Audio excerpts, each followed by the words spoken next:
নির্বাচনকে সামনে রেখে এক ঘোর অনিশ্চয়তা তৈরি হচ্ছে বলে আপাত দৃষ্টিতে মনে হচ্ছে। আদৌ এই অনিশ্চয়তা কতটুকু হবে বা নির্বাচন পুরোটাই অনিশ্চিত হয়ে যাবে কিনা সেটা নিয়ে বিতর্ক, আলোচনা, বিশ্লেষণ চলতেই থাকবে। কিন্তু এটা মোটামুটি নিশ্চিতভাবে বলা যায় সেই ধরনের একটা চেষ্টা আসলে আছে। গতকালের একটা খবর খুবই সিগনিফিক্যান্ট বলবো আমি। 8টা রাজনৈতিক দল একত্র হয়েছে, তারা কর্মসূচিতে যাচ্ছে যুগপথ। কি কি দাবি এগুলো আমাদের জানা দাবি, কিন্তু 8টা দল একত্র হয়ে একসাথে যখন কর্মসূচিতে যায়, কর্মসূচি ঘোষণা করে, সেটা খুবই সিগনিফিক্যান্ট।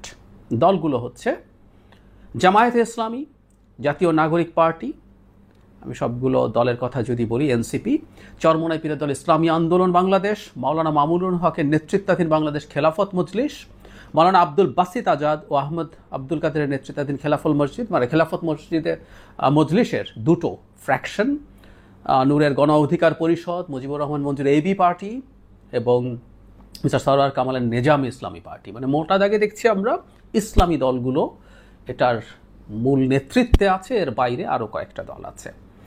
বলা হচ্ছে এটা আজই খেলাফত মজলিস সংবাদ সম্মেলন করে এটা ঘোষণা করবে এবং অন্যান্যরা অভিন্ন কর্মসূচি দেবেন।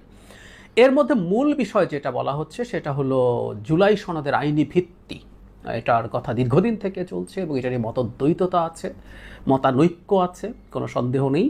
এর বাইরে পিআর নিয়ে কেউ আপার হাউসে পিআরের কথা বলছেন, কেউ লোয়ার হাউস সহ বলছেন, তার মতো করে পিআরের কথা বলবেন। কিন্তু যে জিনিসটা খুব গুরুত্বপূর্ণ, এটা আসলে মাঠে থাকবে বলে ধারণা করছিলাম, সেটা হলো জাতীয় পার্টি কার্যক্রম নিষিদ্ধ করা। তারা বলছেন ফ্যাসিবাদী দল হিসাবে আওয়ামী লীগের কার্যক্রম নিষিদ্ধ করা হলে ফ্যাসিবাদের দোসর জাতীয় পার্টি ও 14 দলীয় জোটভুক্ত দলগুলোর কার্যক্রম কেন নিষিদ্ধ হবে না?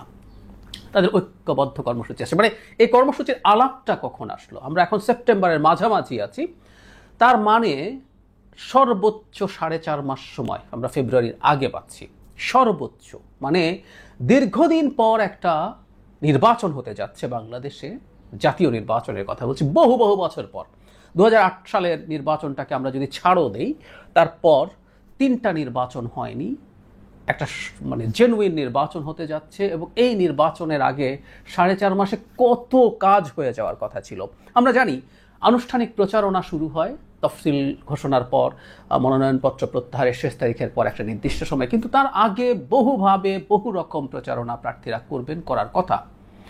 সেই অর্থে খুব ভালো প্রস্তুতিও নেই আসলে, একমাত্র জামায়াতে ইসলাম ছাড়া। জামায়াতে ইসলামের ক্ষেত্রে আমরা জানি যে তারা লোয়ার হাউসে পিআরের কথা বললেও তারা তাদের কাজ এগিয়ে রেখেছেন। প্রায় 300 আসনেই তারা 2-3টা বাদ দিয়ে তারা প্রার্থী ঘোষণা করে রেখেছেন এবং আমি অনুমান করি তারা তাদের জনসংযোগ চালিয়ে যাচ্ছেন। আমি অন্তত ব্যক্তিগতভাবে যেসব জামায়াতের নেতার সাথে টকশো করি, আমি তাদেরকে জিজ্ঞেস করে দেখেছি তারা তাদের সুনির্দিষ্ট প্রচারণা চালাচ্ছেন। এই ক্ষেত্রে বিএনপির একটা বড় সমস্যা হচ্ছে তারা প্রার্থিতা এখনও চূড়ান্ত করেননি। তাতে যেটা হয়, যারা মনোনয়ন প্রত্যাশী তারা সবাই যাচ্ছেন, সবাই কাজ করছেন, কিন্তু আসলে নিশ্চিত হয়ে ক্যাম্পেইন করা আর অনিশ্চয়তা মাথায় নিয়ে ক্যাম্পেইন করার মধ্যে ডিফারেন্স আছে। যাই হোক, যে কথাটা বলছিলাম যে দলগুলো এখন আবার মাঠে নামছে তাদের এই আলাপগুলো সামনে রেখে, এবং এটা অনিবার্য সংঘাত তৈরি করতে যাচ্ছে। এর মধ্যে বিশেষ করে জুলাই সনদের আইনি ভিত্তি নিয়ে যে প্রশ্ন, এখন দুটো দিক আছে। এই আইনি ভিত্তি নিয়ে হয়তো ডিটেল কখনো কথা বলবো। আমরা এখন সাম্প্রতিক সময়ে যে মূল সংকটটা তৈরি হয়েছে বলে দেখতে পাচ্ছি সেটা হলো এইরকম, যে এটাকে নানাভাবে, একবার অধ্যাদেশের কথা বলা হচ্ছে, একবার প্রেসিডেন্সিয়াল ডিক্রি দিয়ে আগে সংবিধান সংশোধন করে ফেলবো বলা হচ্ছে। মানে অ্যাপারেন্টলি আমাদের মনে হবে যে জুলাই সনদ যেটা তৈরি হয়েছে তাতে যার যার যে ক্ষেত্রে নোট অফ ডিসেন্ট আছে সেটা বাদ দিয়ে বাকিগুলো করে ফেলা যেতে পারে। এটা ডিক্রি দিয়ে হোক আর যেভাবেই হোক, পরে পার্লামেন্ট তৈরি হলে সেই পার্লামেন্টের এটা র্যাটিফিকেশন প্রয়োজন হবে, সেই র্যাটিফিকেশন হোক। কিন্তু আমি দেখলাম এই আলাপ বিএনপির কাছ থেকে দেয়া হচ্ছে খুব অযৌক্তিক না কথাটা, যে একটা সংসদ ছাড়া এইভাবে যদি সংবিধান সংশোধন করার প্রবণতা তৈরি হয় তাহলে কিন্তু এটা বিপজ্জনক হবে। এটা ভুল না, এটাও একটা বাজে প্রেসিডেন্স হিসেবে থেকে যাবে। এবং কেউ কেউ বলেন তাহলে আমরা তো সংবিধান অনেক কিছু এখন মানছি না। অনেকেই বলতে দেখছি নির্বাচন তো হচ্ছে না, নির্বাচন তো শেখ হাসিনার নির্বাচন 29-এ হওয়ার কথা, তো ফেব্রুয়ারিতে কিভাবে নির্বাচন হবে?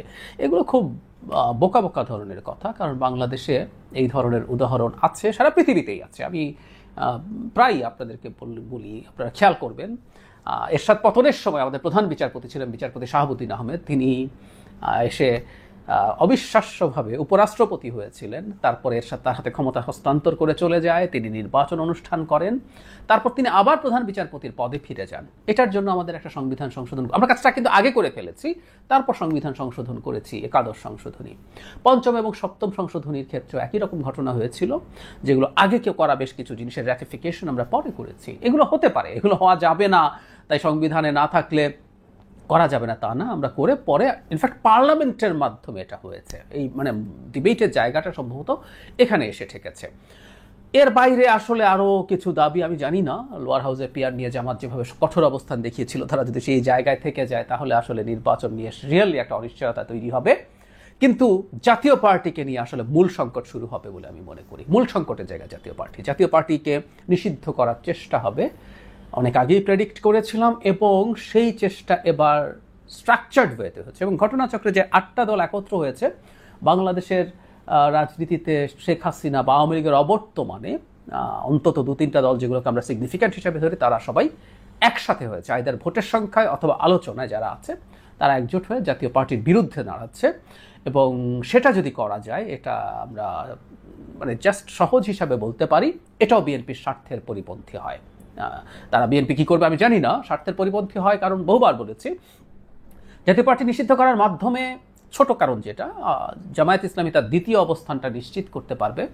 আমার এই কথা বলার সাথে সাথে নিশ্চয়ই আমাকে অনেকে ভুল করে বলবে যে ডাকসুতে যে পরিস্থিতি হয়েছে তাতে জামায়াত বিএনপিকেই হারিয়ে দিতে পারে। জাতীয় নির্বাচনের কথা বলছি, যাই হোক সেটা অন্য আলোচনা, আমি আমার প্রেডিকশনের কথা বলছি।